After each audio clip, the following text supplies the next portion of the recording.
So I came across this very interesting Reddit post that kind of got me thinking a little bit about Russell Brand's conversion to Christianity. Now, while I believe that, religion, conversion, all of that is like a personal decision, whatever you want to worship, however you convert, that is completely up to the person, right? And I never want to shame somebody for converting or anything like that. It got me to think about the time frame of his conversion and a little bit about his sincerity to the process, right? This Reddit post basically outlined maybe that this finding his way back to God or finding to his way back to Christ was really something that he used to try to deflect from some of the things that have been coming his way. The Reddit post reads, Russell Brand has converted to Christianity, preaches that immoral society needs to find our way back to Christ. On January 20th, grifter and alleged artist Russell Brand soft launched his new Christian era by debuting a cross necklace on Instagram, despite the fact that he already has crucifixes tattooed quite visibly on both arms. Since then, he's been busy posting word salad sermons, often with comical, ironic musings on morality and justice, alongside with his conservative conspiracy theories. Oh, try saying that like 20 times. Conservative conspiracy theories. This apparent religious conversion has attracted Hollywood evangelicals such as Chris Pratt, Zachary Levi, Tara Manning, Kat Von D to his Instagram page. The rebranding comes 4 months after the failed comedian was accused of sexual assault by multiple women and one 16-year-old girl. He's currently being investigated by the police in relation to at least 9 alleged offenses in the UK. Now, of course, this is about a year old, the person that wrote this. So it's, he's been charged. Here's the deal. I got kind of curious about what, the Christians and the peoples on the websites were saying about Russell Brand's Christianity and just conversion, right? And there was a couple of websites that were basically calling out just how complicated Russell Brand's conversion is. The complicated case of Russell Brand's sort of conversion.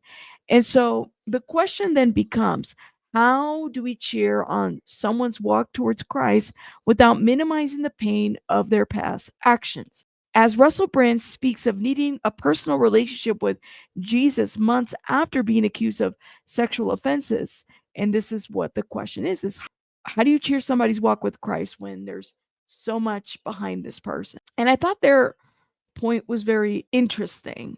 They point out how, living a perfect, sinless lives are not prerequisites for salvation, right? In Christianity, not one of us would make the grade. But I think where people miss the mark on Russell Brand, and I think the websites that I found that point this out about the conversion part, is that becoming a Christian does not negate the harm caused by one's actions.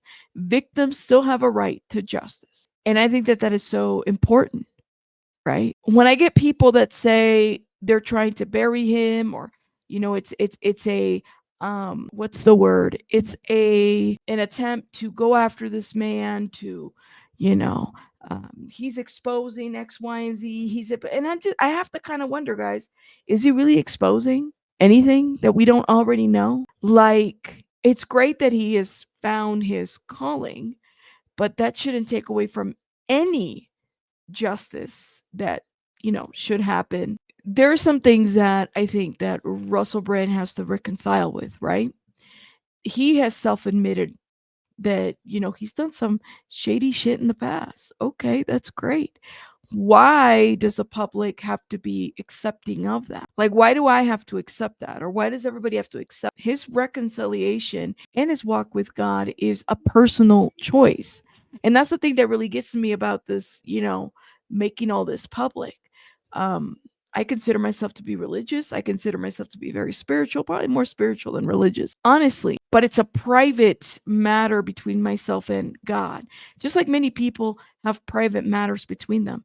It is not a matter of like, let me put it out there for people. And I have to kind of wonder, is he using that to his advantage to then try to take away any kind of accountability for anything that he has done? The Catholic Church, for example, right, has been exposed for a lot of things. Should those priests or, any of those individuals that have done harm to children, should they also be, forgiven? Or at least should they not be held accountable for the things that they have done? Because they're also, you know, working towards changing their life and they might have reconciled with God. What if the crime was, I don't know, 10 years ago and they're now like in a different path emotionally and mentally? Should they also not be held accountable? And that's how I see this thing, right? Where it's like, it doesn't matter if it's a Russell Brand or a Priest or a Diddy or whoever, insert the name. It doesn't matter. I don't always believe that everything is about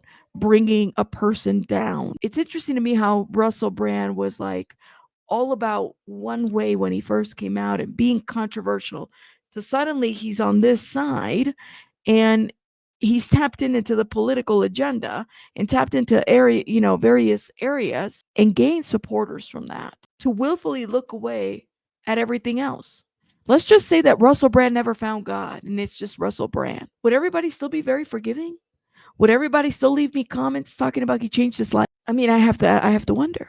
I have to wonder. Russell Brand now speaks against idolatry, which is so interesting to me because I think that this is where the people get really confused about where Russell Brand is actually exposing versus just giving commentary of the things that he might have experienced in Hollywood and whatnot. In this clip, he talks about how Justin Bieber could potentially be under the influence of X, Y, and Z, and then how he jokes how him and Katy Perry at the time were talking about, getting Justin Bieber and taking him and taking all of his subsidiaries and whatnot, and then realizing now that Diddy probably had his hands on Justin a lot more in this area. Let's have a look at Justin Bieber. Yeah, I would say Justin Bieber might be on drugs based on his relationship with that carpet. And I was with Katy Perry and we were like, oh, let's adopt him. And I was like, so I think I posted something on social media. We're keeping this kid and all of his subsidiary rights. Then I realised that actually Diddy was probably exploiting him in a much more tangible way. And yeah. And I think it's so interesting and sad to speak like this. Number one, because you were around in those circles, in those movies, in those red carpets events. You were there and you were around. And maybe not aware, but you were around. The other thing is so interesting to me is like, well, what about the people that idolize this man now? What about the idolatry on Russell Brand? What about that idolatry? I mean, are we just going to willfully ignore it? I have to ask a question too, right? And I was asking it earlier about Diddy specifically. Like, what if Diddy had found Christ before his arrest? What if Diddy had found, reformed himself and decided to start up, I don't know, a YouTube channel where he's exposing the industry and, doing all kinds of things? I mean, would that have been a little bit different for Diddy in terms of how favorable the public sees him now? Because I think that is what's happening with Russell Brand a little bit, that people see this guy as more favorable, where it's like they're both being accused and charged of hideous crimes. And some of you guys get the word charge and guilty like a little bit confused. Clearly, he'll have his day in court. I'm not saying he did this. I'm saying that he's been charged, he's been investigated, and he's going to go through the process. And I think that there's probably validity to what they're bringing, and we have to wait to see what the courts say, just like Diddy, right? There's validity behind the things that have been put out there. I will never forget the video where Diddy puts his hands on Cassie. And a lot of us have that kind of ingrained in our mind. I mean, I could probably tell you minute by minute, second by second, everything that happened because it was so traumatic. It's the same. If there was a video out there of Russell doing the same or maybe some other stuff, would you guys be more forgiving too? I guess I'd have to wonder. where the public stands with this. I think that I find this situation to be just like really off because I don't know. We're missing something here, if that makes sense. To me, it almost feels like, in my opinion, Russell Brand aligned himself in a situation knowing that these allegations were going to come out. So he decides, I am going to garner support. I'm going to get support this way and flip the switch and do it in a way in which people are going to find it hard to flip on me. I could be completely wrong or totally wrong, but this is just my commentary. Of course, let me know what you guys think in the comments. Leave a comment, hit the like, subscribe. I could be completely off out of everything, which is fine, but I have to wonder what you guys think. And I'm just not buying it. Um, and even if I was buying it, I still feel like he needs to be held accountable. If it's found, go through the process because that's what we have to do, go through the legal process. And if it's found that he did some wrongdoing, he should be held accountable. Absolutely, in my opinion. If it's found that he's not, then he's not. And then we can move on, right? Isn't that what we should all do? Let me know what you guys think in the comments. I'll see you guys on the next one. Rabbits out. Bye, guys.